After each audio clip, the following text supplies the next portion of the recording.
ምሳሌ አላህ Subhanahu Wa Ta'ala ይስቃል ፈገግ ይላል ሲባል ليس كمثله شيء እስካልን ድረስ ለሱ በሚገባው መንገድ ይስባት አድርገን ከኛ ጋር ሳናመሳስል መሄድ እንችላለን። الرحمن على العرش استوى الله ከአርሽ በላይ ነው ሲባል ለሱ በሚመቸው በቃ እሱም በሚመጥነው መንገድ በሚገባው መልኩ እስከሆነ ድረስ ቦታን ነው አይደል የሚጠቁመው ከአርሽ በላይ ቦታ ሲባል ቅድም እንዳልኳችሁ ሁለት አይነት መልእክት ሊያስተላልፍ ይችላል። አንደኛው ሰዎች የሚያውቁት ቦታ ነው። ምክንያቱም ሰዎች የሆነን ቃል ሲሰነዝሩ ከሚያውቁት ነገር አንፃር ተነስተው ነው የሚገነዘቡት። ብዙ ጊዜ የችግሩ መንስኤ ይሄ ነው። ከሱ አንፃር ካየኸው አላህ ቦታ የለውም ነው የምትለው። ከሱ አንፃር ልብ በል። በዚህ ገድቤ ነው የተናገርኩት እንጂ እቺን ቃል ሁሉ ጊዜ ይዘህ ማርገብገብ አይቻልም። ግልጽ ነው። እያንዳንዱ ንግግር ካገባቡ ጋር ነው የሚታየው። ግን አላህ Subhanahu Wa Ta'ala ለምሳሌ የት ነው ቢባል እጅህን ወደ ላይ አንስተህ መጠቆም ትችላለህ። የአላህ መልእክተኛ ሐጀተል ወዳዕ ብዙ ሰው በተሰበሰበበት አጋጣሚ እንዳደረጉት ከዛ አቅጣጫ ተጠቁማለህ ወደ ላይ የሚለው አቅጣጫ ግልጽ ነው። ልክ ቦታ የሚለውና አቅጣጫ የሚለው አገባባቸው እዚህ አንድ አይነት ነው። አቅጣጫ ሲባል ምን አለ ወይም ጂሃ የሚሉት አንዳንድ ሰዎች እነሱ የሚያውቁት ግድብ የሆነ አቅጣጫ ነው። አንጻራዊ የሆነ ሰዎች የሚገነዘቡ ምን ማለት ነው? አንጻራዊ የሆነ እኔ ካንተ ቀኝ በኩል ከሆንኩኝ አንተ በግራ በኩል ነው ያለው። ሰሜን ደቡብ ይባላል አይደለም?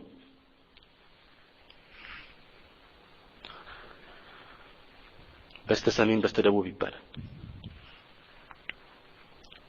አንተ በስተግራዬ የተቀመጥከው እኔ በቀኝ ስለተቀመጥኩ ነው እንጂ ዞሬ በዛ በኩል በሆን ኖሮ በቀኝ ትሆን ነበር።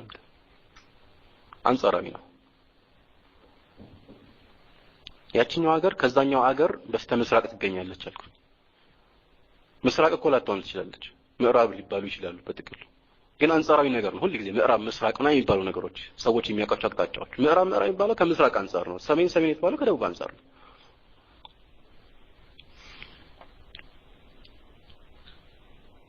ግን አንጻራዊ ያልሆነ አላህ አለበት ተብሎ ይጠቀስ የሚችለው ቦታ አሁን በጥቅስ ምልክት ውስጥ ነው። ልብ በል። ከአርሽ በላይ ነው የምንለው። በአንድ በኩል ደግሞ ቅድም እንዳልኩት ስታየው ከአርሽ በላይ ምንም ነገር የለም። ስለዚህ አያስጨንቀንም ማለት ነው ይሄ ርዕስ። ስለዚህ እቺኛዋን ቃል በዚህ መልኩ እንገነዘበው ማለት ነው። طبعا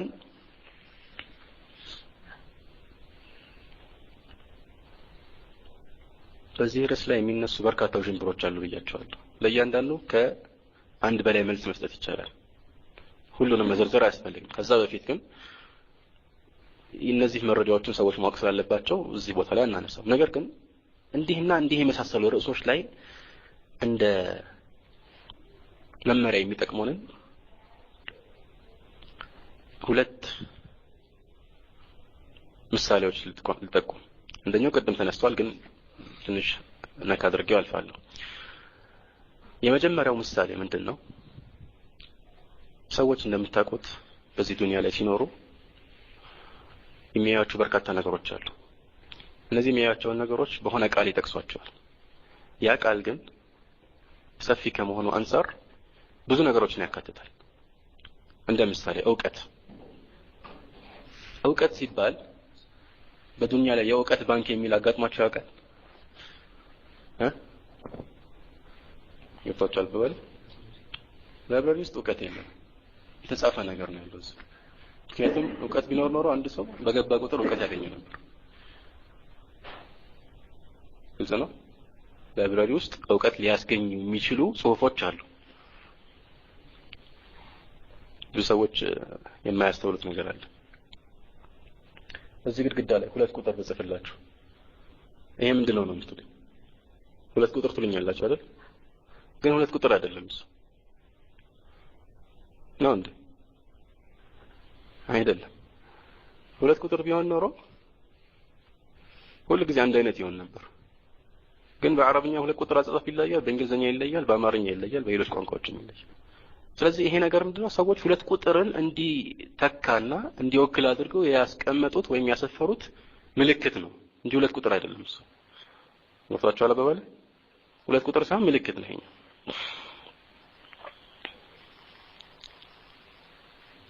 ስለዚህ የእውቀት ባንክ አለ ወይ ብዬ የጠየቁበት ምክንያት ዋነኛው ምክንያት ምንድነው? እውቀት የሆነ የሚዳሰስ የሚታይ ገደብ ያለው ነገር አይደለም ለማለት ፈልጌ ነው። ከአዋቂው ጋር ሁሌ ተቆራኝቶ የሚኖር ነው። አዋቂ ከሌለ እውቀት የለም። ይፈቷል። طيب ይሄን ካወቅን ዘንድ እውቀት የሚለው ሰፊ ቃል ነው አይደለም? እንበልና ሰሃቦች ወይም የእስላም ታላላቅ ሊቃውንት የነበራቸውን እውቀት ተመልከት። እሺ እኛም ደግሞ ወይም አንድ ተራ ሰው ያለውን እውቀት ተመልከት። እውቀት አለን አይደለም? እኛ ትንሽም ብትሆን እንኳን አለች እንድትወሰነ ነገር ገብቷችኋል? ወይም የሆነ ማህየም ሊባል የሚችል ሰው ዜሮ ደረጃ እኮ አይደርስም። ይሁን ነገር ያውቃል። ዲንም ይሁን ከዲን ውጭ ያለ ርዕስ ላይ ይሄ ነገር እውቀት ነው የሚባለው አይደል? የዑለማዎች እብኑ ተይሚያ እንበል ወይ የሆነ ዓሊም እውቀቱም እውቀት ነው የሚባለው አይደል? ነገር ግን አይ ይሄ ጃሂልማ እውቀት አንለው ያለችውን እውቀት ብለን አንሰየው። ለምን? እንደዚህ ካልነውማ ከማን ጋር ይመሳሰልብናል? ከዛኛው ዓሊም አዋቂ ሰው ጋር ይመሳሰልብናል እንል ይሄ አያስኬድም አይደል? طيب ከዚህኛውና አሁን ከምነግራችሁ የበለጠ የትኛው ነው የማያስኬደው? ምንድነው አሁን የምነግራችሁ? ተቃራኒ እናድርገው። እብኑ ተይሚያ ወይም ሰሃቦቹ ታላላቅ ኢማሞቹ እውቀት አላቸው ካልን እነሱ ይሄኛውም ጃሂል እውቀት አለው ስለተባለ ትንሽ ብትሆንም ማለት ነው ከጃሂሉ ጋር እናመሳስል ነው። ስለዚህ እነዛን እውቀት የላቸውም እንበል። የቱ ይብሳል? ይሄ ይብሳል አይደል? ሰዎች እያደረጉት ያሉ ዛሬ ይሄንን ቃሉ ስለተመሳሰለ ቃሉ ብቻ እኮ አይደለም የሚመሳሰል ቃሉ ብቻ ነው መልእክቱም ይመሳሰላል እኮ። እውቀት የሚለው ምን ማለት ነው ይታወቃል አይደል? መልእክት አለው። ወደንም ጠላንም እውቀት ነው የሚባለው። እውቀትም ነው ያ ምስኪኑ ሰውዬ ያለችው እውቀት ነች የምትባለው። ያኛው እውቀት ነው። ታውቃላችሁ? ሰዎች ይሄን እያደረጉት ነው ያሉት ዛሬ ስል ምን ማለት ፈልጌ ነው? አላህ Subhanahu Wa Ta'ala ራሱን የገለጸበት የሆነ ባህሪ ይኖራል። ፍጡራንን የገለጸበት የሆነ ባህሪ ይኖራል። አላህን ከፍጡራን ጋር እንዳናመሳስል ብለው አላህ ለራሱ ያጸደቀውን ባህሪ አንቀበልም ይላል። እንደ ቀድሞ ምሳሌ ማለት ነው። በሰዎች መካከል ቅድም የጠቀስኩት ሰፊ ልዩነት ካለ በሰውና በፈጣሪ መካከል ያለው ልዩነት ግልጽ ነው ማለት ነው። ቅድም የጠየቁት ምሳሌ ያኛው ዓሊም ከዛኛው ጃሂል ጋር እንዳይመሳሰልን ብለን እውቀቱን አንሰልበውም። እውቀት የለውም አንለውም። ለምን አይመሳሰልም? አስለን እናውቃለን። ማንም ሰው ይገነዘባል። የዚህኛውንም እውቀት አንሰልብም። ነገር ይሄ በሚገባው መልኩ እውቀት አለ። የዚህ እውቀት ይባል የዛኛው እውቀት ይባል። የዚህ ሲባል እውቀቱን ወደ እከሌ ስናስጠጋው ተለየ፣ በቃ አለቀ ነገሩ ማለት ነው። ቅድም እንዳልኳችሁ ባንክ ምናምን መጠየቅ ያስፈልግም። የእውቀት ባንክ የሚባል ጥቅል የሆነ አይደለም። አቃሉ ምንድነው? አሁን ቃሉ ተጠግቷል። የእከሌ እውቀት ስል ከእከሌ ውጭ ያለው ሁሉ በቃ አይመለከተውም። እዚህ ማለት ሌላ እውቀት ነው። ይሄ የእከሌ እውቀት ብለ የዓሊሙን ስም ስጠራ ደግሞ አለቀ ነገሩ ሌላ ነው ማለት ነው። ልክ እንደዚህ ነው። የሰዎች እውቀት ስል የአላህ እውቀት ስል አለቀ አይደለም? የአላህ ስል ነገሩ አበቃ በቃ። ከሰዎች ጋር ሊመሳሰል እንደማይችል አወቀ። የሰዎችም እውቀት የሰዎች እውቀት ነው። ግን ምንድን እንበለው? እውቀቱን ጀህል እንበለው አንልም። እውቀቱን እውቀት ነው ምንድነው?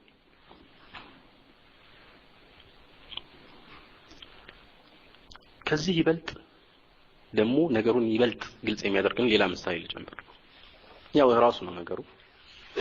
ምንድነው? አሁን የጠቀስኩት እኛ የምናውቃቸው ዱንያዊ ነገሮችን ነው። ግን ችግሩ በብዛት ከምን አንፃር ነው? ከአኺራ ከማናየው ነገር ጋር ስለተ አላህ Subhanahu Wa Ta'ala غيب ነው ማለት አላህን ያየ ማንም የለም። ለዚህም ነው ሰዎች እንደፈለጉ የሚቀባጥሩት። ገብታችኋል?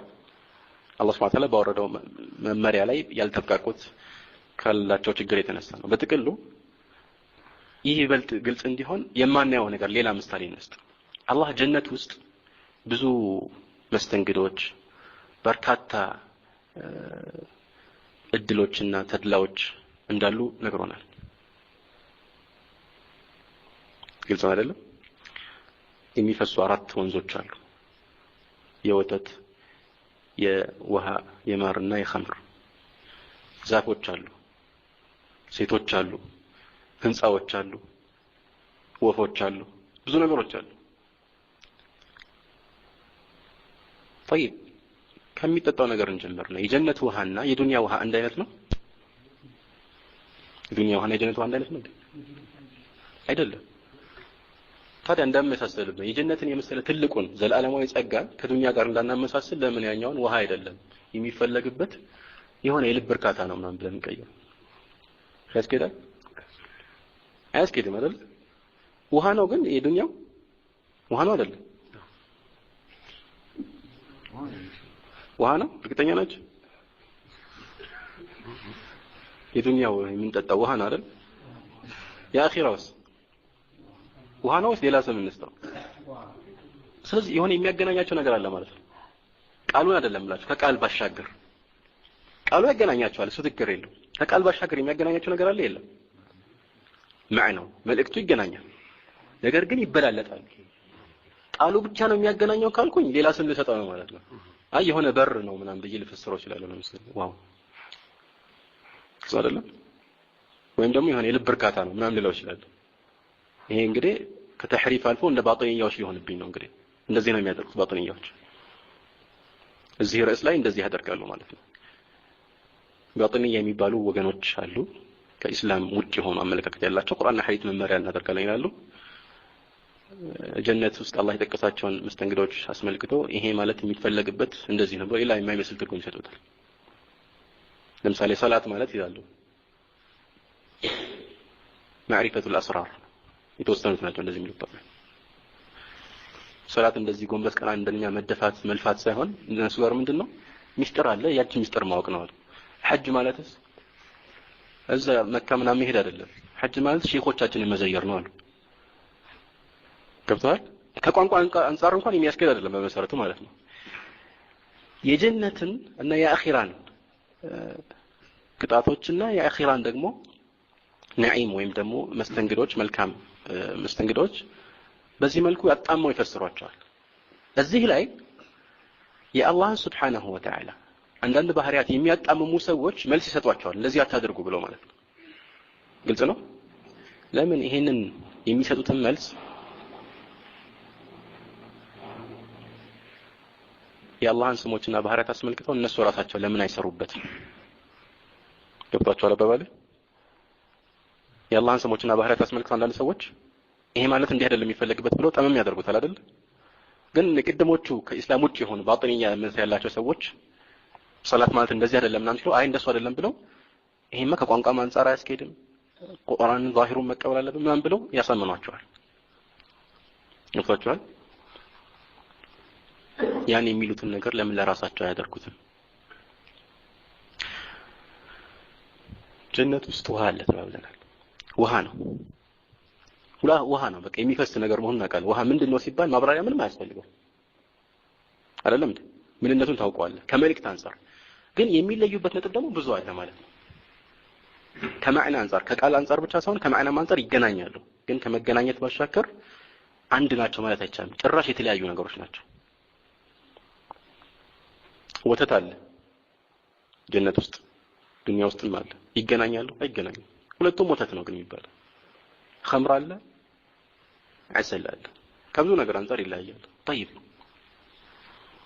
لازم ሲባል عبد الله بن عباس كما صح عنه ما يلان ليس في الدنيا مما في الجنة إلا الأسماء ዱንያ ውስጥ ጀነት ውስጥ ካለ ነገር ያለው ስም ብቻ ነው አለ ይባላል አይደለም ጀነት ውስጥ ካለ ነገር ያለው ምንድነው ስም ብቻ ነው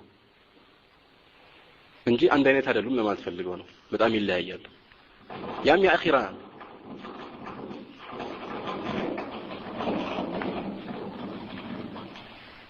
ጀነት ውስጥ ያለው ነገር የአኺራ ነው እኛ የምናየው የምናስተውለው ነገር አይደለም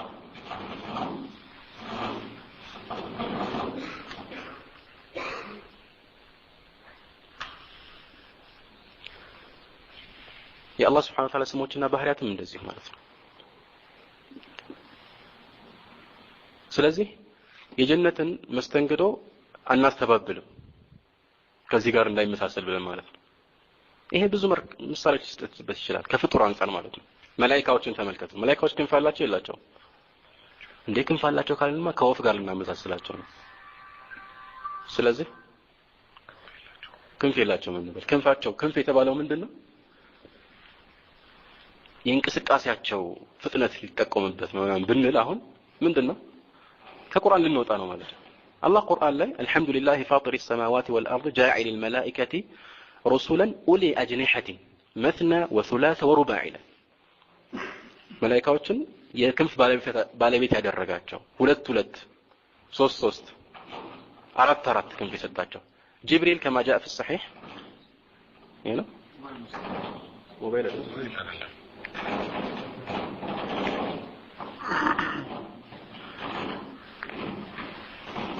جبريل عليه السلام كما في صحيح البخاري وغيره 600 ክንፍ እንዳለው ተረጋግጧል ለምሳሌ 600 ክንፍ ነው በቃ አሁን ችግሩ ምን ላይ ነው ክንፍ የለም ወይም መላእክቶች ክንፍ የላቸውም ብሎ ማስተባበል አላህ የሰጣቸውን ባህሪ መስለድ ነው የሚሆነው ሰማቸው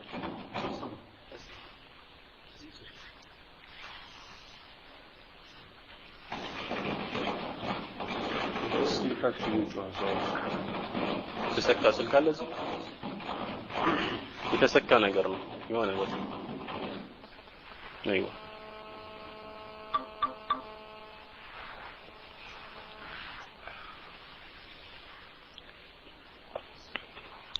መላእክቶችን አስመልክቶ አሁን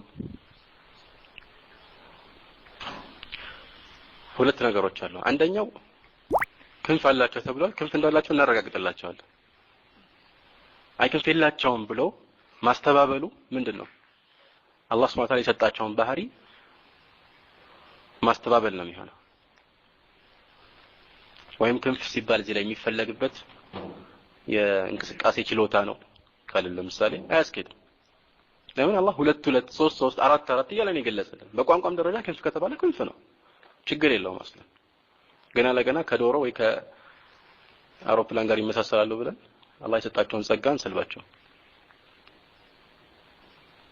ግልጽ አይደል በተቃራኒውም ደግሞ የመላእክቶች ክንፍ እስከተባለ ድረስ እኛ የምናውቀው የላባ ክንፍ ስለሆነ ልክ እንደ ዶሮ አይነት ክንፍ ነው ብንልም ሌላ ስህተት ነው የተከለከለ ነው ማለት ነው ሐቁ የት ነው ያለው መሃል ላይ ነው ያለው ማለት ነው ምን አይነት ክንፍ እንደሆነ እኛ አላየናቸውም እስካሁን አናውቀውም ለነሱ የሚገባ ክንፍ ሰጥቷቸው አላህ Subhanahu Wa Ta'ala ክንፍነቱን እናረጋግጣለን ግን ከሌሎች ክንፎች ጋር አናመሳሰል መላእክቶች ሆነው ነው እንግዲህ ፍጡሮች ናቸው እነሱ አላህ Subhanahu Wa Ta'ala ልብ በል አላህ Subhanahu Wa Ta'ala አንዳንድ ስሞችን ለራሱ አጽድቋል ለሰዎችም إن الله كان سميعا بصيرا إلى ለምሳሌ አላህ ሰሚና ተመልካች ሆነ ሰውን አስመልክቶ فجعلناه سميعا بصيرا إلى የሰው ልጅ ሰሚና ተመልካች አደረግነው ይላል ስለዚህ አላህ Subhanahu Wa Ta'ala ከሰዎች ጋር እንዳይመሳሰል ብለን አላህ ሰሚ አይደለም ተመልካች አይደለም እንላለን አንል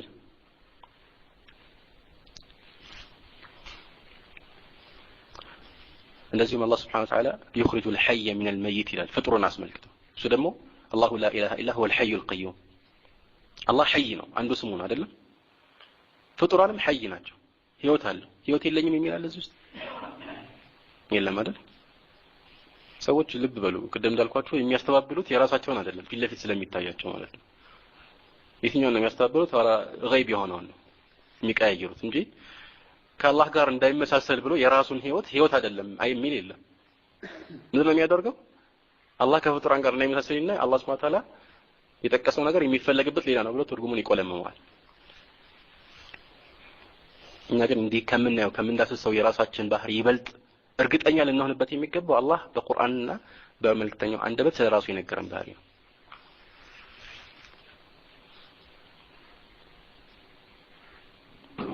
እንደዚሁም አላህ Subhanahu Wa Ta'ala እንደምሳሌ إن الله بالناس لرؤوف رحيم ይላል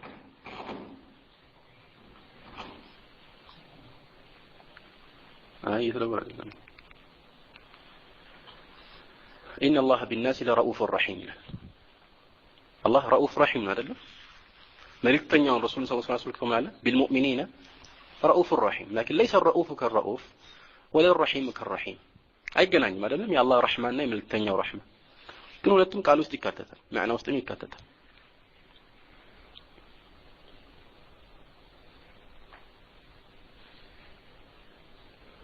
ይሄ የማይዘለቅ በርካታ ምሳሌ አለ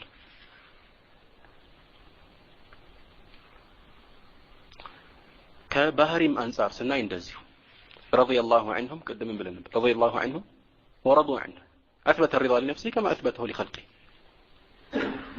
رضا የሚለው ለሁለቱም ነው እዛው ቦታ ላይ ማለት يحبهم ويحبونه አላህ ውዴታ አለው ሰዎችን መልካም ከሰሩ ይወዳቸዋል አይ ውዴታ እንለውም ይሄንን ለምን ከፍጡራን ጋር እንዳይመሳሰልብን ሊል ይችላል የሚሉም አሉ በርካታ ሰዎች ብዙ ጊዜ የተሰራጨው አመለካከት የአሻዒራዎች ነው ምንድነው የሚሉት እነሱ አሻዒራ የሚባሉት አላህ ሰባት ባህሪ ብቻ ነው የምናጸድቅለት ይላሉ ከየት አመጣችሁ ሰባት የሚል አለ ቁርአን ላይ ሰባት ባህሪ የሚል የለም የኛ እኮ ቀላል ነው የሰለፎች የትክክለኛ የሰሐቦች አመለካከት ከዛም በኋላ የታላቅ እስላም ሊቃውንት አመለካከት አፍወን እምነት ቀላል ነው ማለት ነው ቁርአንና ሐዲስ የመጣው ነገር ትቀበላለህ ከዛ ውጭ ያለው ነገር አትቀበልም እነሱ ግን እንዴት አድርገው ካልኩሌት አድርገው ሰባት እንዳደረሱት አላሁ አዕለም ምን ነው ሲባል እነዚህ ሰባቱ አቅል ይጠቁማል አቅል አእምሮአችን እነዚህን ሰባት ይቀበላል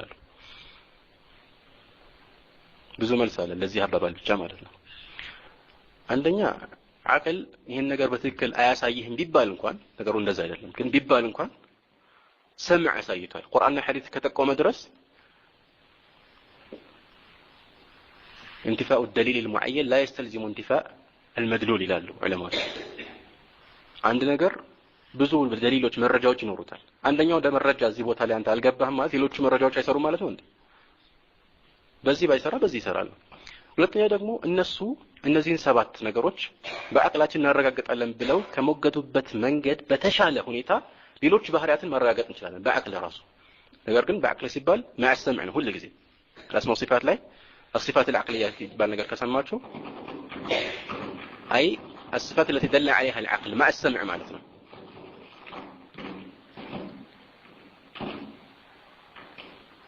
طيب عندما مثال نفسه كسبات ውስጥ ለአላህ ከምናረጋግጠው ሰባት ባህሪያት ብለው አንዱ የሚጠቅሱት ኢራዳ ማለት ፍላጎት ማለት ነው አይደል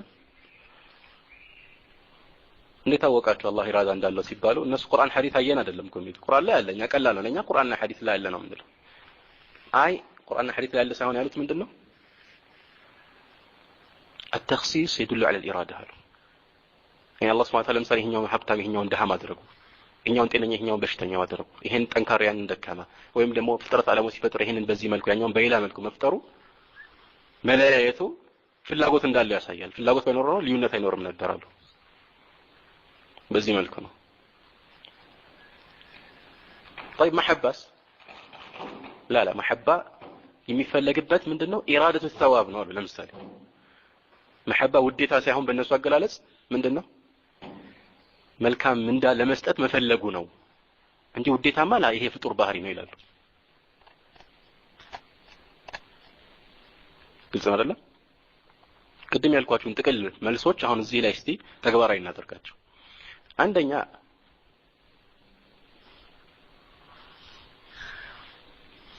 انتفاء الدليل المعين لا يستلزم انتفاء المدلول بياچዋለሁ በቁርአንና በሐዲስ ላይ የተረጋገጠ እስከሆነ ድረስ መሐባ እንቀበላለን ሁለተኛ እነሱ የተሰካ ሞባይል አለ እንደሚነቃነቅ ወይ ደግሞ በሊጥፍት የሚል ፍሎረሰንት ነገር ካለ ማለት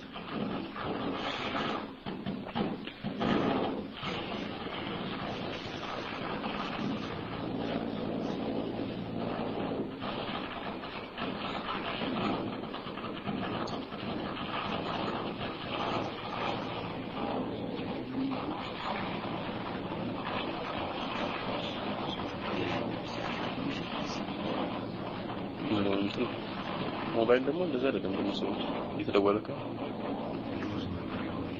እንደዚህ ነው طيب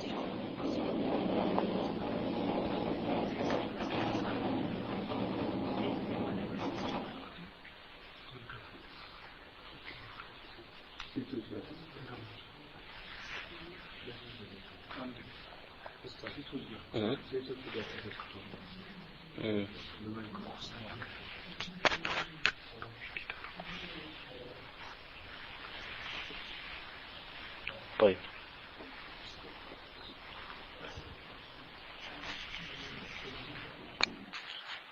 ምናልባት ሰላም ተዓላ በቁርአን ውስጥ መልካም ሰሪዎችን እንደሚወዳቸው በበርካታ አንቀጾች ስለገለጸልን ይሄ አንድ በቂያችን መረጃ ነው። ግን በአቅል ደረጃ ስንሄድ ደግሞ በትክክልም እነሱ እንደሚሉት መሐባ ኢራዳ ተዋብ ነው ቢሉ ማለት ሰዎችን መልካም ለመመንዳት ያለው ፍላጎት እንጂ ውዴታ አይደለም ቢሉ መልካም ለመመንዳት ያለው ፍላጎት ያለ ውዴታ አይከሰትም። አላህ የማይወደውን ሰው ወይም ውዴታ ሳይኖረው መልካም ይመነዳል? እነሱ ውጤቱን ነው የሚያወሩት። እኛ የምናወራው ስለ ትርጉሙ ስለ ቃሉ መልእክት ነው። እንደዚሁም አላህ Subhanahu Wa Ta'ala ለመልካም ሰዎች መልካም መስተንግዶ ማስገኘቱ አእምሮ ውስጥ ደሊልነቱ መረጃነቱ እነሱ ኢራዳ ነው ፍላጎትን አስመልክቶ ተኽሲስ ነው ወይም ደግሞ እንዲ ማላየቱ ነው ካሉት የበለጠ ግልጽ አይደለም? ግልጽ ነው አይደለም? እንዴ ስትላቸው ምን ይለዋል?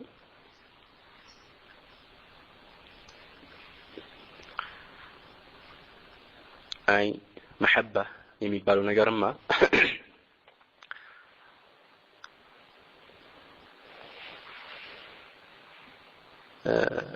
ስሜታዊነትን ያንጸባርቃል። ይሄ ደግሞ ለፍጡር ብቻ የሚገባ ነው ይለዋል። ገብቶሃል? ስሜታዊ መሐባ ስትል አንተ ውዴታ ሲባል የልብ ስሜት ነው አይደለም? መሳብ ይመለከታል። ከዛም አልፎ ተርፎ ደግሞ የሚከተሉት ነገሮች ይኖራሉ። እንደዚህ ስለሆነ እንቀበለው ይለዋል። ምን እንላቸዋለን? እናንተ ኢራዳ የአላህ ባህሪ ነው ብላችኋል። ፍላጎት ደግሞ ምንድነው? መይሉል ቀልቢ ኢላ ጀልብ ነፍዕ አው ደፍዕ ضر መልካም ነገርን ለማስገኘት ጥቅምን ለማስገኘት ወይም ጉዳትን ለማራቅ የሚኖረው የልብ ዝንባሌ ነው ፍላጎት ሲባል። በቃ ወይ ጥሩ ለማስገኘት ወይ መጥፎ ደግሞ ለማስወገድ ነው። ምን ይለዋል እዚህን ጊዜ? አያ ይሄማ የፍጡር ነው ይለዋል። እኛ የምናወራው የፈጣሪ ኢራዳ ነው። ጥሩ ብላችኋል። ስለዚህ መሐባም ላይ እንደዛ በሉና ምንላችሁ? ግልጽ ነው። እና ብዙ ሰዎች አሉ ብቻ የተወሰኑ ነገሮች ላይ ትክክል እንሄዳለን ብለን ትንሽ ይስተካከሉና ከዛ ውጭ ያሉ ነገሮች ላይ ያጠፋሉ። አሻዒራ የሚባሉ አሉ። ሙዕተዚላዎች ለሚባሉት የሚሰጡት መልስ አለ። ሙዕተዚላዎች ምንም አይነት ባህሪ አይቀበሉም። እነዚህ ሙተአኺሮቹ የመጀመሪያው ሳይሆን መጨረሻ አካባቢ አሁን በዘመናቸው የተንሰራፉት 7 ባህሪ ብቻ ነው የምንቀበለው ይላሉ። 7ቱን አስመልክቶ እነዛ ምንም የማይቀበሉትን ሊያሳምኗቸው ሲፈልጉ የሚደረድሯቸው መረጃዎች አሉ አይደል? እነዛ መረጃዎች በአጠቃላይ በዛው መልኩ ለሌሎች ባህሪያትም እንደ መረጃ ሊጠቀሙበት ይገባል። ግልጽ ነው። ነው على كل حال ትልቁ ቁም ነገር እዚህ ላይ ምንድነው? የስም መመሳሰል የማዕናን ሙሉ መመሳሰል ያሲዝ። የስም መመሳሰል የማዕናን ሙሉ መመሳሰል ያሲዝ ማለት ነው። ቀላል ለፍጡር የሚገባውን ባህሪ ይሰጣለን፣ ለፈጣሪ የሚገባውን ባህሪ ይሰጣለን። ከፍጡር ጋራ ሳናመሳሰል ማለት ነው። በፍጹም አናመሳሰልም። ስለዚህ ትክክለኛው መንገድ ምንድነው? ከሁለት ጥመቶች መሃል ያለ ነገር ነው።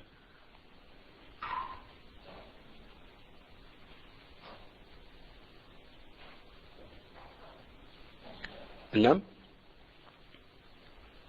ለዚህ ነው አንዳንድ ዑለማዎች كما قال نعيم بن حماد وهو من شيوخ البخاري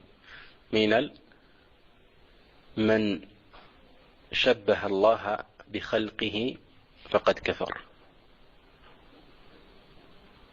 ومن نفى ما وصف الله به نفسه فقد كفر فليس فيما وصف الله به نفسه تشبيه له الله سبحانه وتعالى كفطران ጋር ያመሳሰለ ኩፍር ነው። ይሄን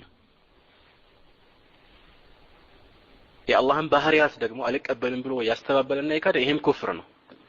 አላህ ራሱን የገለጸበት ነገር ለራሱ ያጸደቀው ባህሪ ምንም አይነት ማመሳሰል የለበትም። ለዚህ ነው አላህም ብሏል ليس كمثله شيء እንደሱ አይነት ምንም የለም። ይሄ አላህ ከምንም ጋር እንደማይመሳሰል ያሳየናል አይደል? ቀጥሎ ምን አለ በዛው አንቀጽ ላይ ليس كمثله شيء هو السميع البصير ሰሚ ነው ተመልካች ነው አለን አላህ Subhanahu Wa Ta'ala። ስለዚህ አላህ Subhanahu Wa Ta'ala ፍጡራንም ሰሚ ተብለዋል። ስለዚህ እሱን ሰሚ አንልም ብንል እዚሁ ልንጋጭ ነው ማለት ነው። ቁም ነገሩ ምንድነው? የአላህ ባህሪዎችን እናረጋግጥለታለን። ለሱ በሚገባው መልኩ ዝርዝር ውስጥ አንገባም፣ አናውቀውም፣ ከፍጡራን ጋር አናመሳስል። በሌላም በኩል ደግሞ እንደዚህ አይደለም ብለን አናስተባብልም ማለት ነው። ቀላል ነው እንዲህ ከሆነ።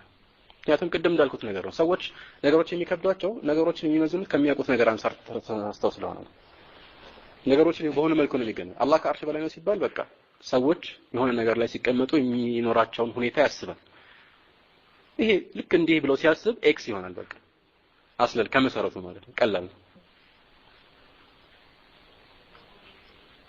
ለዚህ ነው የአላህን ባህሪያት የማይቀበሉና የሚያስተባብሉ ሰዎች እነሱ ራሳቸው ከማንም በፊት አላህን ከፍጡራን ጋር የሚያመሳስሉት እነሱ ናቸው። ለምን كل مشبه كل معطل ممثل የሚሉት ዑለማዎች ለዚህ ነው። ለምን ምክንያቱም እኮ ይሄ አባባል ቁርአናዊ አገላለጹ ማመሳሰልን ያስይዛል ስላለ ነው እኮ ትርጉሙን ለመቀየር የሚገደድ። እኛ ግን ይሄ አይነት አመለካከት ጭራሽ ወደ አእምሯችን ስላልመጣብን በሰላም እንኖራለን። ራሱን ያመሳሰል ሌላ ሰው አይደለም።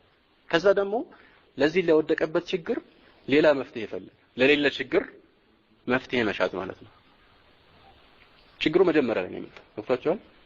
እስቲ አስቡት አላህ Subhanahu Wa Ta'ala ቁርአንና ሐዲስ ላይ የሚገልጽልን ነገር የሚያረጋግጥልን አባባሎች በአጠቃላይ በእነዚያ ሰዎች አባባል እኮ ኩፍር ናቸው። ይሄን ካመናችሁ ኩፍር ነው ነው የምትሉት። አልሰማችሁም? ዛሬ አላህ ከአርሽ በላይ ነው የሚል ሰው ካፊር ነው፣ ሻሃዳ ያዙ የሚሉ ሰዎች የሉ። አላህ ዛሂሩ ማለት ነው እንዲሁ ከላይ ስታየው የሚመስልህ መልእክትን የሚያስተላልፍልህን አንቀጾችን ያወረደው እኛን ሊፈትነን ነው ማለት ምን ሊያደርገን?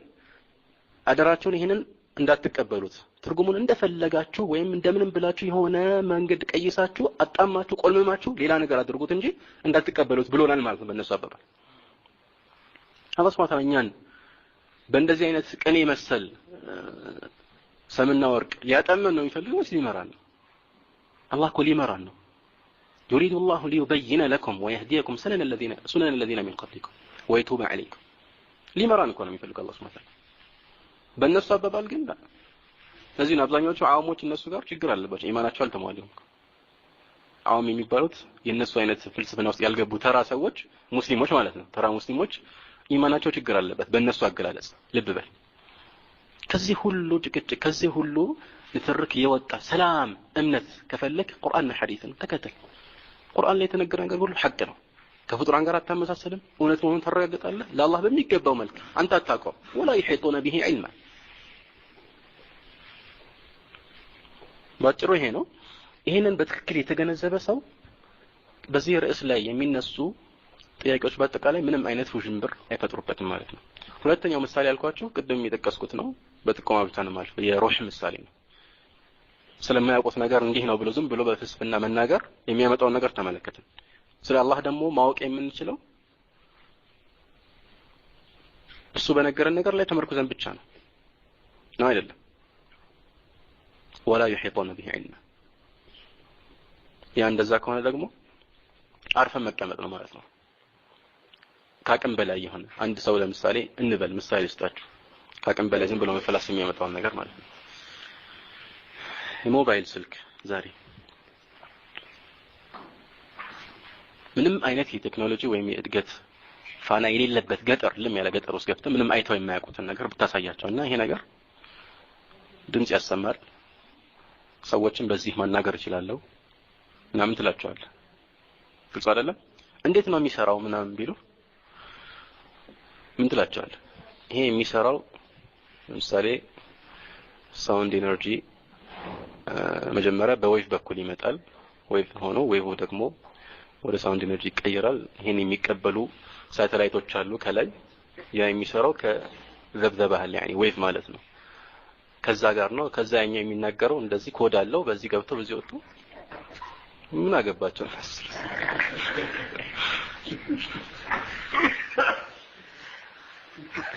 طيب አሁን ይሄን የተናገርከው እንበል ምሳሌው አላለቀም ለአንድ ሰውዬ ነው እንበል ግልጽ አይደለም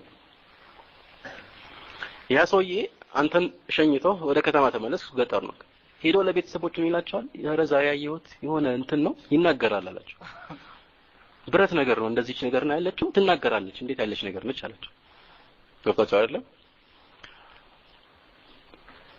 ከዛ እንደዚህ ብሏቸው ከነሱ ተለየ ወይም ለጓደኞቹ ነገራቸው ነበር እሱ በሌለበት ምን ይላሉ ይናገራል ብረት የሚናገር ከሆነ ምን አለው ማለት ነው አፍ አለው ማለት ነው ብዙ አይደለም አፍ አለው ምላስ አለው አለበዛ እንዴት ይናገራል አፍ ምናምን ደግሞ ብቻውን አይኖርም ምን ያስፈልገዋል ፊት አለው ማለት ነው ያው ፊት ደግሞ አፍ ምናምን ካለው መቼም የሚናገር ከሆነ የሚያስብበት ነገር ያስፈልገዋል ጭንቅላት ይኖራል ጭንቅላት ደግሞ ብቻውን የለም ስለዚህ አንገት አለው ምናምን ይያል መጨረሻ ላይ ሰው አድርገው ሳሉት ጥፋተኛው ማን ነው ምን ማድረግ ነበረባችሁ ይናገራካችሁ በቃ እንዴት እንደሆነ አልገባንም ወይ ስናየው እናውቀዋለን ወይ ደግሞ ሲሰጠን ወይ ያኛው ሰው እየተመለሰ ሲመጣ ወይ ደግሞ ያኛውን ሰው እንጠይቀዋለን እንዴት ነው ብለን እንዲያበራራልን ማለት ነበረባችሁ የማያውቁት ነገሮች ሲገቡ ወዴት ሄዱ ሌላ ነገሮች ማለት ነው ሞባይሉን ሰው አደረጉት ይናገራል የምትሏን ብቻ ይዘው ማለት ነው ተሳይለ ስለዚህ ትልቁ ችግር ነው ሰዎች በማያውቁት ነገሮች እንዲሁ የሚመስላቸውን ነገር መሰንዘር የለባቸው ይሄ ነው በቃ የአህሉ ሱና ወልጀማዓ አቋም ቀላል ነው አይደል ቁርአንና ሐዲስ ላይ የመጣውን ተራግጣለህ ከዛ ውጭ ያለውን አትቀበል አለቀ ነገር ከዚህ ውጭ ያለው ደግሞ የፍልስፍና አቋም ብዙ የቢድዓ ራማጅ ሰዎች ዛሬ የሚያሰራጩት ነገር በጣም ለራሳቸው የሚከብዳል እንኳን ለሌላ ሰው ሊያስረዱት ይቀርል ሐቅ ደግሞ ሁሉ ጊዜ እንዲህ ቀለል ያለ ነው የተወሳሰበ አይደለም አላህ ቁርአንን በይናት ነው የሚለው شهر رمضان الذي أنزل فيه القرآن هدى للناس وبينات من الهدى والفرقان قلت ነገር ነው نعم መከተል ሊከብድህ ይችላል ስሜትን ማሸነፍ ሊያቀት ግን የተወሳሰበ ሰዎችን ግራ የሚያጋባ ነገር አይደለም ቁርአን አበደን ቅኔ ምናምን ያለበት ነገር አይደለም ቁርአን ግልጽ ነው ለሰዎች መመሪያ የወረደ ነገር ነው ባጭሩ ይሄ ነው والله اعلم